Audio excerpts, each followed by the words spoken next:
Hello friends, Sunday சமையல் ஆகிட்டே இருக்கு. இந்த பக்கம் ஒயிட் ரைஸ் வச்சுருக்கேன். சிக்கன் பக்கோடா 65 போட்டுடலாம் அப்படின்னு சொல்லிட்டுன்னு அந்த எண்ணெயே வேஸ்ட் பண்ண வேண்டாம். அதை அப்படியே வச்சா அப்படியே வேஸ்ட்டாக போயிடுது இல்லைங்களா. அதனால் ஃபஸ்ட்டு சிக்கன் பக்கோடா 65 பொரிச்சு எடுத்துட்டு அதே எண்ணெயை ஊற்றி பிரியாணி பண்ணிடலாம், வேஸ்ட் ஆகாமல் இருக்கும் அப்படின்னு சொல்லிட்டு ஃபஸ்ட்டு 65 போட்டுட்ருக்கேன். இங்கே வந்து புதினா, வெங்காயம், தக்காளி, இஞ்சி பூண்டு, பச்சை மிளகா, புதினா, கொத்தமல்லி அதெல்லாம் போட்டு கொஞ்சம் வதக்கி வச்சுருக்கேன். புதினா துவையில் அரைக்கலான்ட்டுன்னு இப்போ 65 முடிஞ்ச உடனே இதே எண்ணெயிலேயே பிரியாணி செஞ்சுக்கலாம் அப்படின்னு. சண்டே காலையில் கொஞ்சம் பரபரப்பாக வேலை நடந்தது, அதையும் முடிச்சுட்டு வந்திருக்கேன். அதையும் வீடியோவில் இணைக்கிறேன். என்ன பண்ணியிருக்கேன், என்னென்ன வத்தல் போட்டிருக்கேன் அப்படின்றத பாருங்கள் நீங்கள். வத்தல் போட்டு பயங்கர டயர்டாயிடுச்சு. கத்திரி வயல் வரப்போகுது, அதுக்கு முன்னாடி முடிச்சிடலாம் அப்படின்னு சொல்லிட்டுன்னு இருந்தாலும் சண்டே வேணால் பாப்பா என்பி இருந்தே ஆகணும் அப்படின்றா. சரி, வேறு எதனா தொல்லை பண்ணால் பரவாயில்ல, சாப்பாடுக்கு தானே கேட்குறா, அதனால் வேறு வழி கிடையாது. உடம்பு முடியலனாலும் செஞ்சிடலான்னு செஞ்சிட்ருக்கேன். இதை முடியட்டும், பார்க்கலாம். 65 வந்து முடிச்சாச்சு. இதே எண்ணெயில் இந்த பக்கம் தவா வச்சுருக்கேன், மீன் வறுத்துற போகிறேன். இப்போ மீதி பேலன்ஸ் எண்ணெயை பிரியாணி வந்து செஞ்சிடலாம். ஏன்னா நம்ம சுட்ட எண்ணெய் அதுவும் நான்வெஜ் யூஸ் பண்ணும்போது அடிக்கடி யூஸ் பண்ணால் கீழே ஊற்றுறதா இருக்கு, இல்லை வேஸ்ட்டாக போகுது. அதனால ஃபஸ்ட்டே 65 பொரிச்சிடலாம், காலியானாலும் பரவாயில்ல அப்படி சொல்லிட்டு. அவள் சாப்பிட்டா வேற மனசா.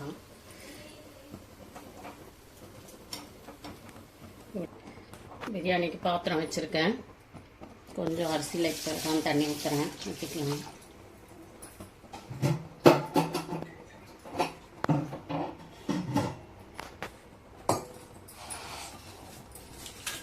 கொஞ்சமாக தான் செய்ய போகிறேன்.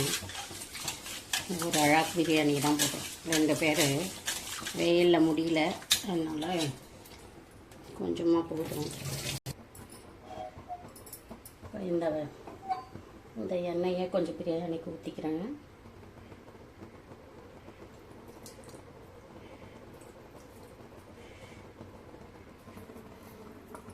இந்த சங்கரா மீன் வறுத்துடலாம்.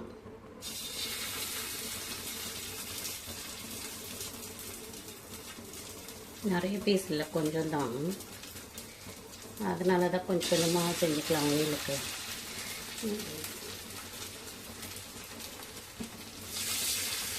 இந்த ஆவரத்துக்குள்ள இந்த பக்கம் வந்து பிரியாணி துவைச்சி வச்சிடலாம். எண்ணெய் காஞ்சிட்டு இருக்கு. பிரியாணிக்கு தேவையான மசாலாலாம் எடுத்து வச்சுருக்கேன். பட்டை, லவங்கம், ஏலக்காய், பிரிஞ்சி இலை, மராட்டி மொட்டு, சோம்பு எல்லாமே புரியுது. வெயிலுக்கு மேலே தெளிச்சா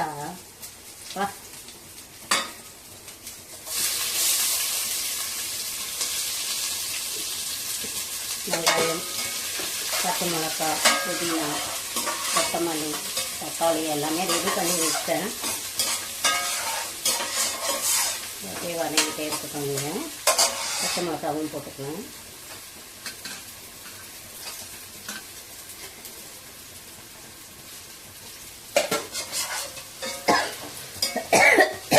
நல்லா வதங்கட்டும்.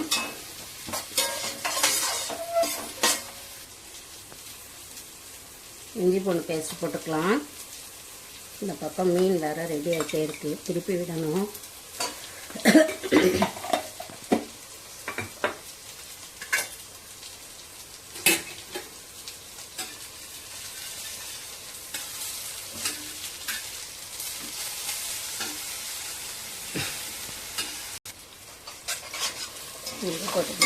இஞ்சி பூண்டு பேஸ்ட் போட்டாச்சு. இந்த பக்கம் மீன் திருப்பி விட்டுருக்கேன். இந்த வெயிலில் நீங்களாம் எப்படி சமாளிக்கிறீங்க? உங்கள் பசங்கள்லாம் இந்த மாதிரி தொல்லை பண்ணுவாங்களா? என் பொண்ணு வந்து நிஜமாகவே செய்கிறாளா, இல்லை நம்ம பக்கத்தில் இருந்தால் ஃபோன் பார்க்க விட மாட்டாங்க, இவங்களுக்கு ஏதாச்சும் வேலை கொடுத்துட்டே இருந்தா குவைட்டாக இருப்பாங்க அப்படின்னு சொல்லிட்டு பண்ணுறாளான்னே தெரிலங்க. ரொம்ப இப்போல்லாம் தொல்லை பண்ணுறா. அவள் கேட்டதை செஞ்சு கொடுக்கலன்னா உடனே அப்பாவுக்கு பிடிச்சதான் செஞ்சு கொடுப்பேன், எனக்கெல்லாம் செஞ்சு கொடுக்க மாட்டேன் அப்படின்னு சொல்லிடுவா. வெஜ்ஜில் செஞ்சாலும் அதே மாதிரி தான் பண்ணுவா, அவளுக்கு பிடிச்ச மாதிரி தான் வேணும்னுவா. அதாவது செல்லை பார்க்குறோம், நம்ம தொல்லை பண்ணுவோம் பக்கத்தில் இருந்தா அப்படின்றதுக்காக பண்ணுறாளான்னு எனக்கே தெரியல. இப்போ கொஞ்சம் டவுட்டாகவே இருக்குது. ஒரு மாதமாக. ஆனால் லீவ் வேறு விட்டாச்சு இல்லைங்களா, அதனால் சரி இதை பார்க்கலாம். நல்லா வதங்கட்டும். தயிர் போட்டிருக்கேன், இஞ்சி பூண்டு பேஸ்ட்டும் போட்டுட்டேன், புதினா கொத்தமல்லி போட்டுருக்கேன். நல்லா வதங்கட்டும் எண்ணெய் பிரிஞ்சு வர்றதுக்கு. பட்டு நறுக்கிது இன்னைக்கு எண்ணெய். மீன் எடுத்துக்கலாம்.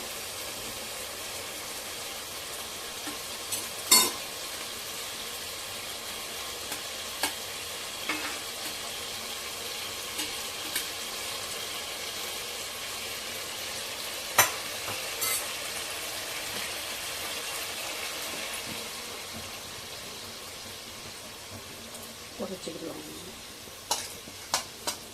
இந்த வெயில் காலத்தில் அழகாக கூழ் குடித்தா எவ்வளோ உடம்புக்கு நல்லது. ஆனால் எங்கள் பொண்ணு கேட்கவே மாட்டேனுதுங்க. என்னங்க சொல்கிறீங்க? அமைதியாகிற டயர்டா? சரி கொஞ்சம் வாஷ் பண்ணிக்கிறேன்.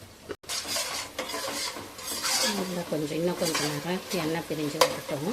இந்த எண்ணெயும் காலி வச்சுக்கோங்க, கொஞ்சம் தான் இருக்குது, வேஸ்ட் ஆகாமல் இருக்கும். அதுக்கு தான் நான் முதல்ல அதை செஞ்சேன். பிரியாணி தாளிச்சிட்டு அவ்வளோதாங்க. நிறைய கறியெலாம் இல்லைங்க, அதில் இருக்கிற பீஸ்லாம் எடுத்துட்டேன் நான். கொஞ்சம் எலும்பு வச்சு சும்மா குழம்பு என்ன வைக்கிறதுன்றதுக்காக இந்த மாதிரி பண்ணுறேன்.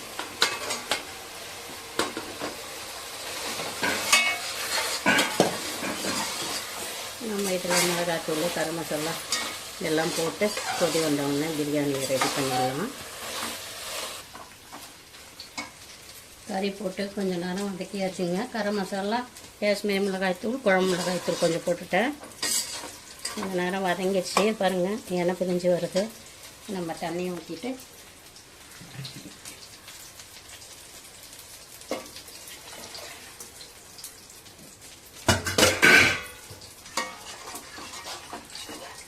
நல்லா வெந்த உடனே அரிசி போடலாம். கொஞ்சம் நல்லா கொதி வரட்டும்.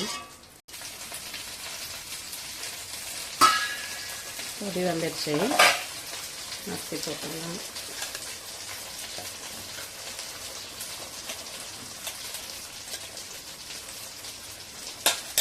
வெந்த உடனே பார்க்கலாம். மீன் ரெடி ஆகிடுச்சிங்க, ஆஃப் பண்ணிட்டேன். பிரியாணியும் ரெடி ஆகிடுச்சு பாருங்கள்.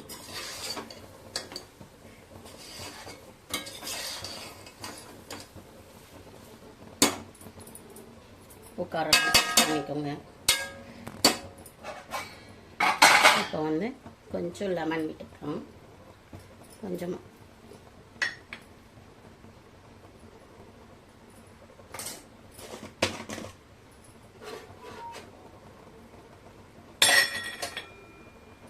கொஞ்சம் நெய் விட்டுக்கலாம்.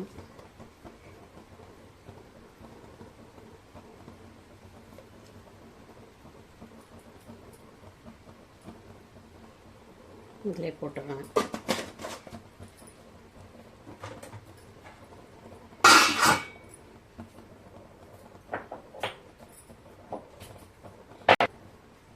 பிரியாணி ரெடி ஆயிடுச்சு. கொஞ்சோண்டு டம் போட்டு வச்சிடுறேன் ஒரு 5 நிமிஷம். எங்கள் வீட்டு சமையல் ரூம் எப்படி இருக்குன்னு பார்த்துக்கோங்க. அப்படி பார்த்தாலே இது ரூமா அப்படின்னு நம்மளுக்கே கோவமாக தான் வருது. ஆனால் காலையிலேருந்து வத்தல் போட்டு சமைச்சதுனால இது இப்படி இருக்குது. இப்போ இதெல்லாம் முடிச்சுட்டு ஒரு தூக்கம் தூக்கிட்டு ஒரு 4 மணிக்கு மேலே க்ளீன் பண்ணிவிடுவேன். இங்கே வந்து புதினா துவையில் அரைச்சிருக்கேன், இதையும் தாளிச்சிடலாம். இன்னைக்கு சண்டே எங்கள் வீட்டு சமையல் சிக்கன் 65, புதினா துவையல், ஃபிஷ் ஃப்ரை, ஒயிட் ரைஸ் வச்சுருக்கேன்.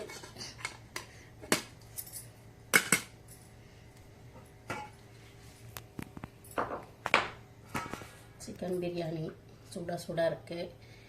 சண்டே ஸ்பெஷல் இதாங்க, நாங்கள் சாப்பிட போகிறோம். நீங்களும் சாப்பிட்டு பொறுமையாக கலராக வத்தல்லாம் போட்டிருக்கேன், அதுவும் இந்த வீடியோவில் இணைக்கிறேன். பார்த்துட்டு பிடிச்சிருந்தா லைக் பண்ணி கமெண்ட் பண்ணி ஷேர் பண்ணுங்கள். Okay bye. ஒரு நாள் வெயிலில் இவ்வளோ காஞ்சிருக்குங்க. நாளைக்கு ஒரு நாள் காய வச்சுட்டு தண்ணி போட்டு பறித்து திருப்பியும் ஒரு 2 நாள் காய வச்சிட்டோம்னா வத்தல் ரெடி ஆகிடும். இந்த வாட்டி சம்மர் வேலை முடிஞ்சாச்சு. அதுக்கு அடுத்து கொஞ்சம் நிறைய வேலை இருக்குது, அதெல்லாம் அப்புறம் பார்க்கலாம். ஃபஸ்ட்டு இந்த வேலை முடிஞ்சாச்சு. சரி, ஓகே, பாய்.